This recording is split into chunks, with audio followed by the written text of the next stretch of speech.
Hello दोस्तों, नमस्कार। मैं आवा सिंह चहल, संपादक आपका संदेश। दोस्तों, आज आरसीएम कंपनी की तरफ से रोहतक में एक बहुत ही ज़बरदस्त आज सेमिनार का आयोजन किया गया, जिसमें गुरु रामेश्वर जी के अलावा वहाँ पर मनोज दीक्षित जी, जिन्हें महागुरु के नाम से जाना है, कविराज के नाम से जाना जाता है, और वो एमराल्ड स्टार हैं और बहुत ही बड़े यानी कि ओहदे पर पहुँच चुके हैं। तो आज उन्होंने आज मई दिवस पर सबसे पहले तो मैं आज क्योंकि आज श्रमिक दिवस है, इसलिए सभी श्रमिक भाइयों को मेरी तरफ से बहुत बहुत हार्दिक शुभकामनाएं। और इसके साथ साथ आरसीएम का जो आज रोहतक का सेमिनार था, उसके आज कुछ खास झलकियाँ मैं आपको प्रस्तुत करूँगा अगले अंक में। लेकिन आज मैं स्पेशल आपको कविराज मनोज दीक्षित जी ने जो कुछ कहा वो एपिसोड आज सुनाता हूँ आपको, और मुझे उम्मीद है वो आपको पसंद आएगा। बाकी ये कई दिन तक लगातार एपिसोड चलेगा, इसमें बहुत कुछ जानकारी आपके लिए है। तो आइए आज मैं कविराज मनोज दीक्षित के बारे में जो कुछ उन्होंने कहा है वो आरसीएम के बारे में आपको अवगत कराता हूँ। लिए चलता हूँ आपको रोहतक।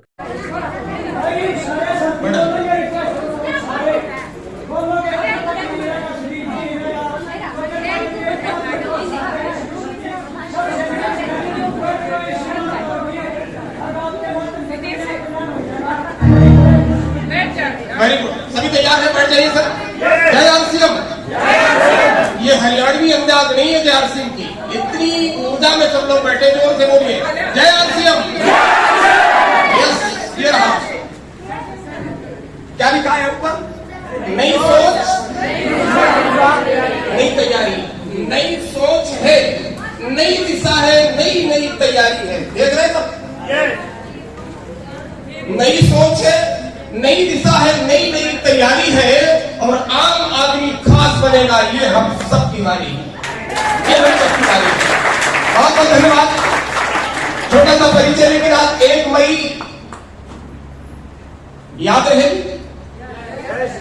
कभी कभी तिथि, कभी कभी दिन पुरातत्व सर्वेक्षण में लिखे जाते हैं। बात मेरी समझ में आ रही? कम समय में ढेर सारी बात करूंगा। पुरातत्व सर्वेक्षण के अंदर कोई डेट लिखती है, लोग कहते हैं गए तो रोहतक बहुत बार, लेकिन एक बार कुछ घटना जो घटती है तो रोहतक की याद पूरे जीवन में रहती है। सहमत है? उदाहरण समझ पा रहे? तो ठीक 1 मई, तो 1 मई की पावन गरिमा में सबका अभिनंदन है, क्योंकि इतने सारे लोगों को फूलमालाएं मिले। और अभी एक लाइन मेरे को मिली, वैसे तो कविराज मनोज दीक्षित नाम है, तुरंत जो भी मिल पाता बना देता हूं साहब। मानव जीवन श्रेष्ठ निराला, गले में पड़ जाती जयमाला। वो मानव जीवन श्रेष्ठ निराला और गले में पड़ जाती जयमाला, धन्य धन्य हो जाता प्राणी, आरसीएम की अद्भुत वाणी। और 1 मई की पावन गरिमा में अभिवादन, 5-7 मिनट आपसे बातचीत, उसके बाद में आपके पड़ोस में यहाँ से 7 से 8 किलोमीटर लगभग इतने ही लोग प्रतीक्षारत हैं, उनके भी दर्शन करने का मुझे सौभाग्य मिलेगा। 1 मई की पावन गरिमा, वेरी गुड। 1 मई की पावन गरिमा में सबका अभिनंदन है। एक एक व्यक्ति के चरणों को स्तमन करना चाहूंगा, क्योंकि हो सकता है कि आपको अपने में मनुष्य दिखाई पड़ता हो, लेकिन 7 जनवरी सन 2013 के बाद जब आरसीएम मिला तो व्यक्ति में ईश्वर का दर्शन करता। इसी भावना के साथ एक पंक्ति, 1 मई की पावन गरिमा में सबका अभिनंदन है, युगों युगों तक बने रहो सब, ये ईश्वर से वंदन है। और मिलकर आज शपथ एक लेंगे। तैयार है? कितने लोग? वो मिलकर आज शपथ एक लेंगे, जो सुनने के आदि हो, और नंबर 1 मेरा भारत होगा जब आप ठिका जाती हो, जब आप ठिका जाती हो।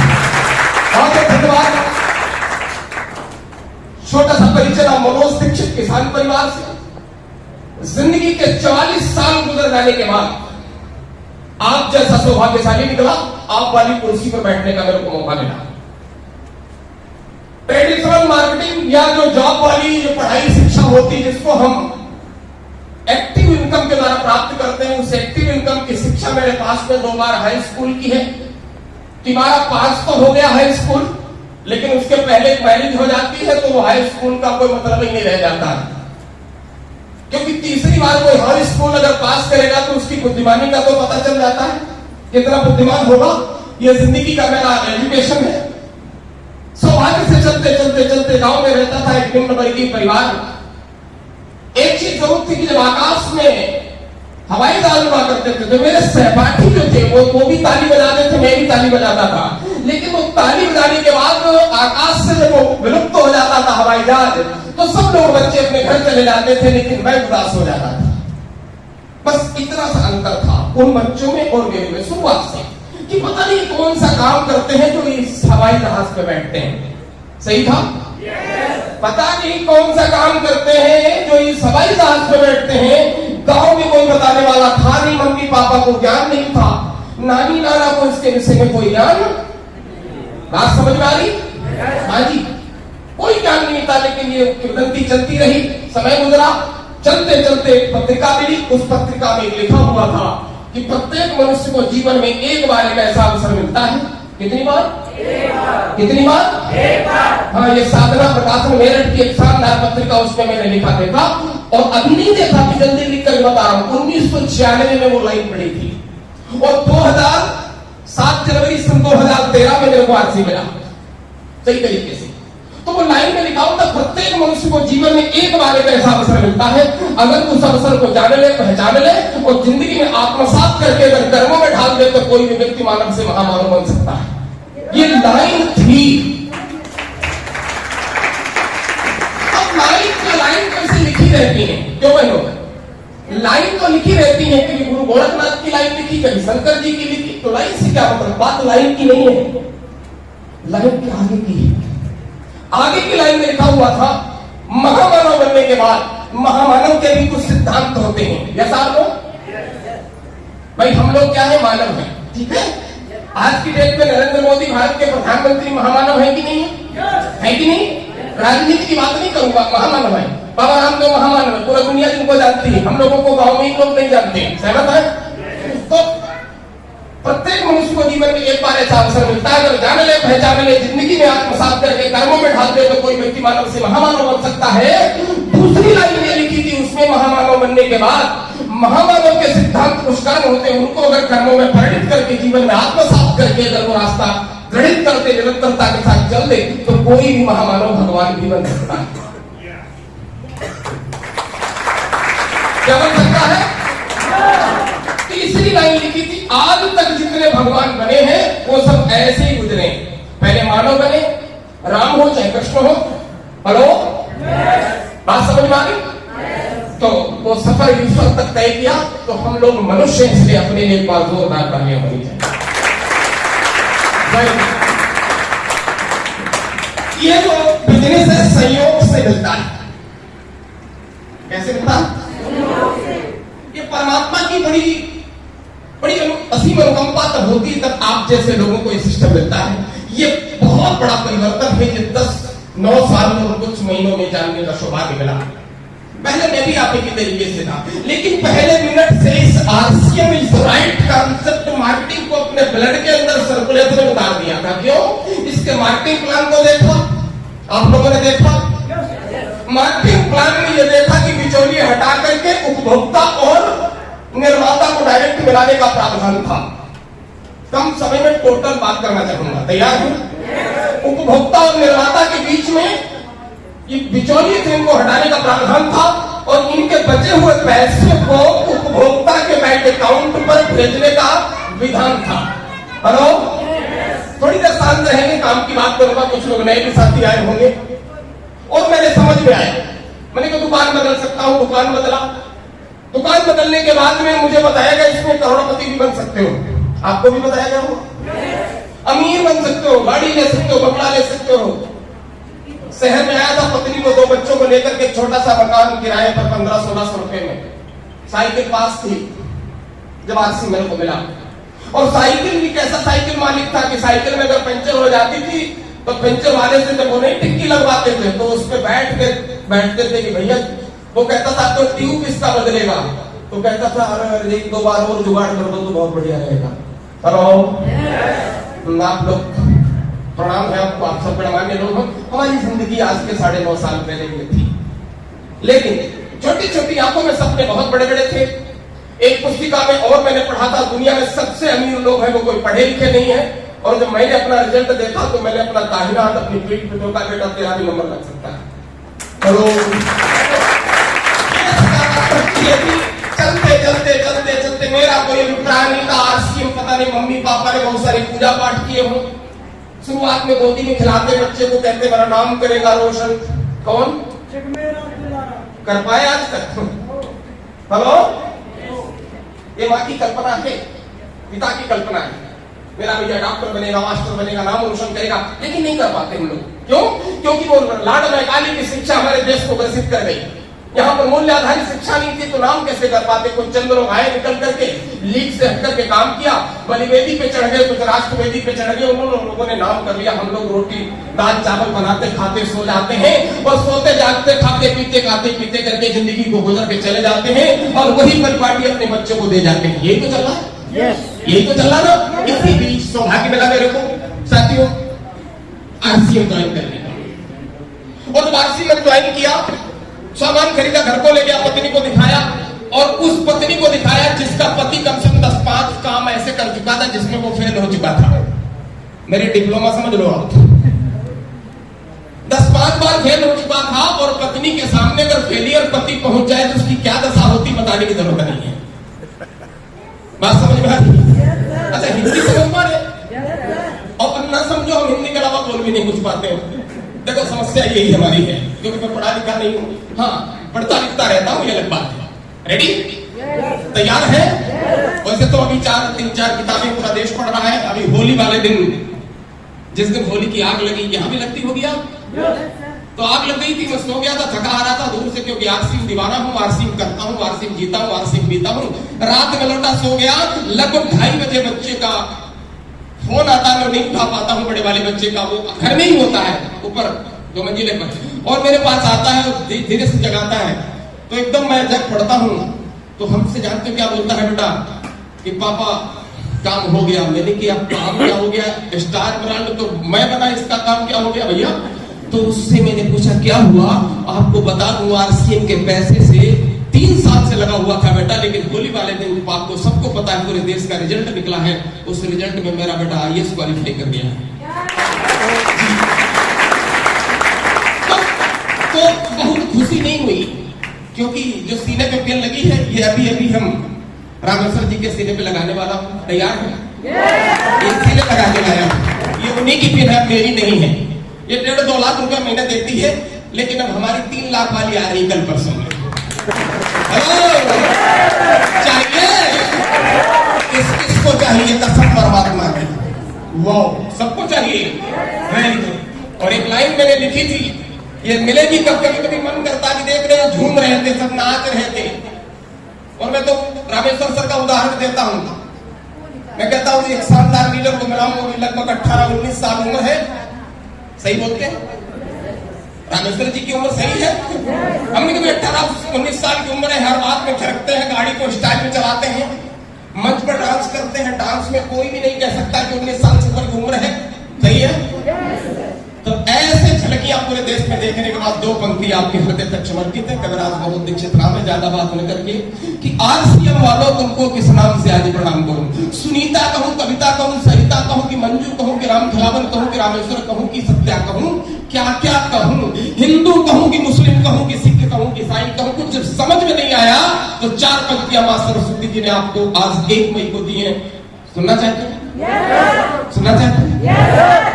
आरसीएम वालों तुमको किस नाम से आज प्रणाम करूं? नाम ही नहीं समझ में आ रहा।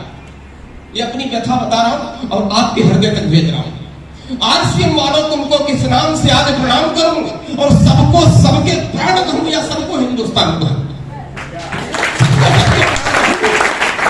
या सबको हिंदुस्तान कहूं? मैं चित्रकार कह दूं तुमको? क्या कह दूं? हाँ, क्या कह दूं यार? मैं चित्रकार कह दूं तुमको, या कलाकार का रूप कहूं? और सत्य कहूं, सुंदर कह दूं, या शिव का अमृत रूप कहूं? अरे तुमको गंगा का मन कह दूं, या हिमगिरी की ऊंचाई? और सूरदास का पद कह दूं, या मानस की चौपाई? या मानस की चौपाई? और चारों वेदों की कथा कहूं, चारों वेदों की कथा कहूं, गीता और कुरान कहूं, आरसीएम वालों तुमको किस नाम से आज प्रणाम करूं। बहुत बहुत धन्यवाद। ये मैं क्यों बोली लाइन, ये मेरी ईमान है आरसीएम का। बात समझ में आ गई। 7 जनवरी 2013 से शुरू किया, गरीबी की शानदार टॉनिक को पी रहा था मुस्कुराते हुए। गरीबी की शानदार इतनी बढ़िया टॉनिक थी, मेरे पास साइकिल हुआ करती थी, साइकिल में थोड़ा कैरियर, जानते कैरियर पीछे लगा होता है, वो साथ में कमजोर था कि मुझे मैडम को भी पीछे कभी कभी बैठाना होता था तो मजबूत वाला लगा दिया था। जाते थे कभी कभी, आपस में मित्रता बड़ी शानदार थी। स्वप्नदर्शी मैं था, वो ज्यादा स्वप्नदर्शी तो थी नहीं, अब थी नहीं तो नोक झोंक तो थोड़ी बहुत चलती रहेगी, सहमत है। और मैं भी उसी में झूल रहा था, क्या करता है कि मैंने पंक्ति पढ़ ली थी कि एक बार एक बार एक बार एक बार एक अवसर मुझे भी मिलेगा। हेलो, इस आशाओं के साथ में चल रहा था। कभी कभी जाते थे, मैडम कहती थी देखो कितने बड़े बड़े लोग मकान बना लिए, तुम किराए पे 6 साल हो गया है, कमरा नहीं बना पा रहे। तो मैं मैडम को समझा दिया करता था, अरे कहाँ चक्कर में पड़ी हो बड़े बड़े मकान की, इतनी बड़ी बड़ी कोठी में तो लोग पुकारता मर जाएगा, वो तो आ भी नहीं पाएगा, घर के कमरे में एक दूसरे के पास बैठते उठते तो है। हेलो, लेकिन मैं केवल समझा देता था, अंतर आसमान में तो कुछ और ही चल रहा है। बात समझ में आ रही। सिलसिला चलता रहा चलता रहा चलता रहा साहब। बच्चे हुए, 2 बच्चे, एक बेटी है। बड़ा वाला बच्चा भी आईएएस हुआ आरसीएम की कमाई से। छोटा वाला बच्चा अभी डालना नहीं, यूट्यूब पे जाएंगे या कहीं जाएंगे, आघात फिल्म है वो मेरा प्रोड्यूस कर रहा है बच्चा, रेमंड डिसूजा के पास मेरा बेटा दूसरा है। 40-50 हजार रुपए मैंने खर्च करता था, आरसीएम से देता था। अभी उसका जो फोन आया उसने कहा कि पापा मार्च से बंद है, अब आमदनी नहीं लूंगा। हमने की आमदनी की बात नहीं, मुझे देने वाला भी है नहीं, लेकिन बताओ आरसीएम के खून पसीने से मैंने तुझे पढ़ाया, तू आरसीएम के नाम से क्या करेगा। उसने कहा मैमो से मेरी बात चल रही, सब कुछ कलाकार ढूंढूंगा पूरे भारत में और बड़े पर्दे पर एक दिन आरसीएम की फिल्म लेकर के आने वाला हूं।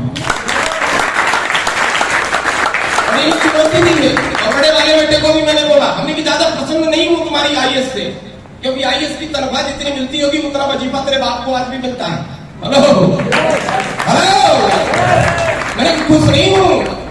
और अंतस्मरण की बात कहो तो मैं सुनाना चाहता हूं, बहुत सारे लोगों के डीएम गिरी को मैंने शमशान घाट पर जलते हुए देखा। हेलो, बहुत सारे लोगों की एमबीबीएस की डिग्री को मैंने शमशान घाट में, वकील की, लायक की, जितने भी लोग हैं सबकी चिताओं को जलते देखा है। लेकिन मैंने अपने बेटे से बोला है, हमने के आरसीएम की डिग्री है, ये शरीर जल जाता है लेकिन ये डिग्री कभी नहीं जलती। इस डिग्री के वंश में, खून में जब जब कोई वंश पैदा होता है, ये डिग्री उसी के नाम हो जाती है। चाहिए तो बस 2-3 काम करने पड़ेंगे, ज्यादा बात न करते। इन 7-8 साल के बीच में ज्यादा कथा बताएंगे, देर हो जाएगी, कथा ही समझ लो। फिर मिलेंगे, हम लोग परिवार के हैं। और प्रणाम करूंगा इस परम पावन में भूमि को। ये भूमि जो है ये मेरी गुरु की भूमि है। किसकी भूमि? और गुरु की भूमि का तिलक लगाता हूं। और जब जब मैं हरियाणा की धरती में प्रवेश करता हूं, जब कहीं मिट्टी मिलती है तो एक लेकर के तिलक लगाता हूं। क्यों? क्योंकि पूरे देश को अगर सर्वश्रेष्ठ गुरु किसी मिट्टी ने प्रदान किया, उस मिट्टी का नाम है हरियाणा की मिट्टी। और उसी गुरु की भूमिका के साथ हम आपसे लोगों से बात कर रहा हूं। तो इस 9 साल, 9.25 साल, 10 साल के बीच में गरीबी से हटा, जिस मोहल्ले में 16-17 साल किराए पर रहा, उस मोहल्ले पर ऐसे ही जैसे हमारे रामेश्वर जी ने सजा रखा है, उसी मोहल्ले में मैंने कहा निकलूंगा नहीं, क्योंकि यहाँ पर मुझे लोगों ने साइकिल पे चलते देखा है, लोगों ने मेरे को आरसीएम बताया, जब मेरे को मना करते देखा है, लोगों ने आज भी नहीं माना है। उसी मोहल्ले में एक शानदार आरसीएम की हवेली बनाई है, उसी मोहल्ले में। उसी मोहल्ले में, जिस मोहल्ले में साइकिल से चला करता था और पहला व्यक्ति था जो पहले दिन से कोट टाई पैंट में हो गया था। हेलो, ध्यान रखना, लोग पागल घोषित कर दिया था मेरे को, क्योंकि साइकिल पर कोई कोट टाई पैंट में भारत में चलता नहीं है। कभी देखा? देखना तो मेरे को फोन कर देना, ठीक है? मैं चलता ऐसे पहन लेता था, सिलाया था, जुगाड़ करके। जुगाड़ जानते? यहाँ नहीं चलता, हमारे यूपी में चलता है, यहाँ चलता है। जुगाड़ करके साले आने दर मैडम। और महिला बैंक में तो थोड़ा बहुत रहते, थोड़ा बहुत दाम पानी। महिला बैंक जानते? भारतीय रिजर्व महिला बैंक, कभी भी अब कमी पड़ जाए, घर में अकाल पड़ जाए, तो जब महिला बैंक में खाता खुलवा लेना तो 410,000 मिल जाएंगे। बात समझ में आ रही? वो कहां से मिलते हैं? शाम को रखो 1400, सवेरे मिलते हैं 1300। अब 300 गायब, वो कसम भी खा लेगी, बताने वाली है। बात समझ में आ रही? आपको ये नहीं कहना, आपको हम अपनी बात कह रहा हूं। तो उस महिला बैंक में थोड़ा मिला जुगाड़ करके कोट पैंट, अब उस साइकिल पे कोट पैंट टाई पहन के चला। साइकिल पुरानी थी थोड़ी, कभी कभी चैन उतर जाया करती थी। अब चैन करेगी तो हाथ रंगेगी कि नहीं रंगेगी? लेकिन रंग कर ऐसे चढ़ाता था, लोग मुस्कुराते थे। कई सारे रिश्तेदार, क्योंकि छोटा शहर है, कई सारे दोस्त, क्या तुम्हें हो गया? मैंने कहा जो मेरे को हो गया परमात्मा करे वो सबको हो जाए। अभी क्या बताते किसी को मेरे क्या हो गया? मैं प्रेम रोग, हेलो दवा तो बताओ, कोई दवा कहां बताएगा साहब, रोग ही इतना बड़ा है। तो कहने के मतलब मैं चलता रहा, मुस्कुराता रहा।